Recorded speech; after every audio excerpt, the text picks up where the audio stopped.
आपको बता दें कि पूर्व उप प्रधानमंत्री लालकृष्ण आडवाणी भारत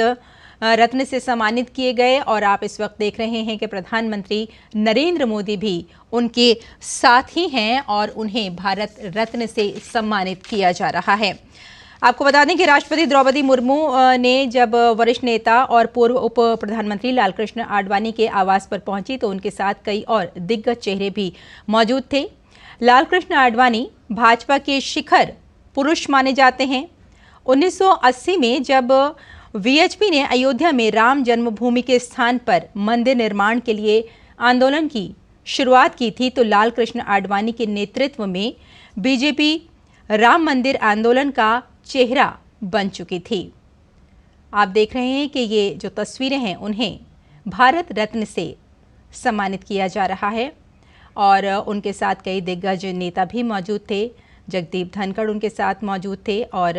वेंकैया नायडू को भी इस वक्त आप इन तस्वीरों में देख रहे हैं और प्रधानमंत्री नरेंद्र मोदी इस वक्त आडवाणी जी के बिल्कुल करीब ही बैठे हैं और उन्हें राष्ट्रपति द्रौपदी मुर्मू ने भारत रत्न से सम्मानित किया है और ये आज का एक बहुत गौरवान्वित करने वाला पल रहा है, न सिर्फ आडवाणी जी के लिए बल्कि कहना चाहिए कि भारत के लिए भी, क्योंकि लालकृष्ण आडवाणी की जब बात आती है तो ये शिखर पुरुष माने जाते हैं भाजपा के, भारतीय जनता पार्टी के। और आपको यहाँ बता दें कि अपने कार्यकाल में उन्होंने कई ऐसे ख़ास काम किए हैं जिन्हें कभी भुलाया नहीं जा सकता। जिस तरह से अभी हमने आपको बताया कि शुरुआत की थी उन्होंने मंदिर निर्माण के लिए आंदोलन की और उसके बाद ही वो आंदोलन का चेहरा बन गई थी भारतीय जनता पार्टी। और साथ ही लालकृष्ण आडवाणी की जब बात आती है तो उन्होंने राम रथ यात्रा, और इसी खबर पर हमारे साथ हमारे संवाददाता शैलेंद्र मिश्र जुड़ चुके हैं। शैलेंद्र से बात करते हैं। शैलेंद्र, जैसे कि अभी हमने थोड़ी देर पहले देखा कि राष्ट्रपति द्रौपदी मुर्मू ने भाजपा के वरिष्ठ नेता और पूर्व उप प्रधानमंत्री लालकृष्ण आडवाणी के आवास पर पहुंचकर उन्हें भारत रत्न से सम्मानित किया है, तो कितना महत्वपूर्ण और कितना गौरवान्वित ये पल रहा? निश्चित तौर पर एक बहुत बड़ा मौका है जब हम देख रहे हैं कि आज राष्ट्रपति द्रौपदी मुर्मू ने बीजेपी के वरिष्ठ नेता और पूर्व उप प्रधानमंत्री, पूर्व गृह मंत्री लालकृष्ण आडवाणी को भारत रत्न से सम्मानित किया है। इस मौके पर जो लालकृष्ण आडवाणी का आवास है दिल्ली में, वहां पर जब ये कार्यक्रम हो रहा था सम्मान समारोह, तब प्रधानमंत्री नरेंद्र मोदी और हमने देखा कि तमाम बीजेपी के वरिष्ठ नेता मौजूद थे। उपराष्ट्रपति जगदीप धनखड़ भी इस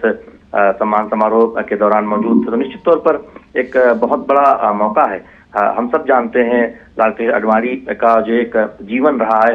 एक तरह से देखें राजनीतिक जीवन, वो बहुत ही महत्वपूर्ण एक तरह से पड़ाव से गुजरते हुए तकरीबन 7 दशक तक सक्रिय राजनीति में वो रहे और जिस तरह से एक राजनीतिक शुचिता के वो मिसाल के तौर पर जाने जाते हैं, वो बहुत महत्वपूर्ण है। एक रथी यात्री के तौर पर हम उन्हें राजनीति में देखते हैं। न केवल राम मंदिर आंदोलन के लिए रथ यात्रा लालकृष्ण आडवाणी ने निकाली, बल्कि ऐसी 6 बाद में रथ यात्राएं भारतीय जनता पार्टी के अलग अलग कार्यक्रमों में लालकृष्ण आडवाणी के नेतृत्व में निकली और जो विभिन्न अहम पदों पर वो रहे, गृह मंत्री के तौर पर हो, देश के उप प्रधानमंत्री के तौर पर हो, बहुत ऐतिहासिक फैसले उन्होंने लिए। तो निश्चित तौर पर राजनीति में शुचिता के एक मिसाल के तौर पर भी उन्हें जाना जाता है और आज उनके घर पर ये कार्यक्रम रखा गया उनके स्वास्थ्य कारणों की वजह से और हमने देखा कि राष्ट्रपति द्रौपदी मुर्मू ने उन्हें भारत रत्न से नवाजा। तो बहुत बड़ा मौका है एक तरह से देखें भारतीय जनता पार्टी के लाखों कार्यकर्ताओं के लिए भी। और हमने लालकृष्ण आडवाणी की बेटी प्रतिभा आडवाणी से भी बातचीत की, वो भी बहुत प्रसन्नचित्त थी इस मौके पर। बिल्कुल शैलेंद्र, अगर हम लालकृष्ण आडवाणी की ही बात करें तो जैसे कि हम सभी जानते हैं कि अपने कार्यकाल में उन्होंने बहुत बड़े बड़े काम किए हैं जिन्हें यकीनन हमेशा याद रखा जाएगा और भारतीय जनता पार्टी का वो एक चेहरा भी ख़ास रहे हैं। अगर हम उनके संगठनात्मक शक्ति की बात करें और सबको साथ लेकर चलने की बात करें, जो उन्होंने एक बीजेपी में जो उन्होंने एक सोच डेवलप की थी, वो आज भी भारतीय जनता पार्टी में नज़र आती है। में एक वो संस्थापक सदस्य के तौर पर जाने जाते हैं और राष्ट्रीय अध्यक्ष के पद पर कई बार रहे और उन्होंने पार्टी में संगठन के स्तर पर तमाम नेताओं को आगे बढ़ाने का एक तरह से काम किया और हमने देखा कि एक पूरी की पूरी पीढ़ी भारतीय जनता पार्टी में जो बड़े नेता के तौर पर स्थापित हुई आगे जाकर, वो कहीं ना कहीं उनको राजनीति में लाने का या फिर राजनीति में स्थापित करने में योगदान लाल कृष्ण आडवाणी का रहा। और उनमें से तमाम नेता कुछ राष्ट्रीय अध्यक्ष के पद तक पहुंचे, तमाम केंद्रीय मंत्रालयों का जिम्मा भी संभाला। तो निश्चित तौर पर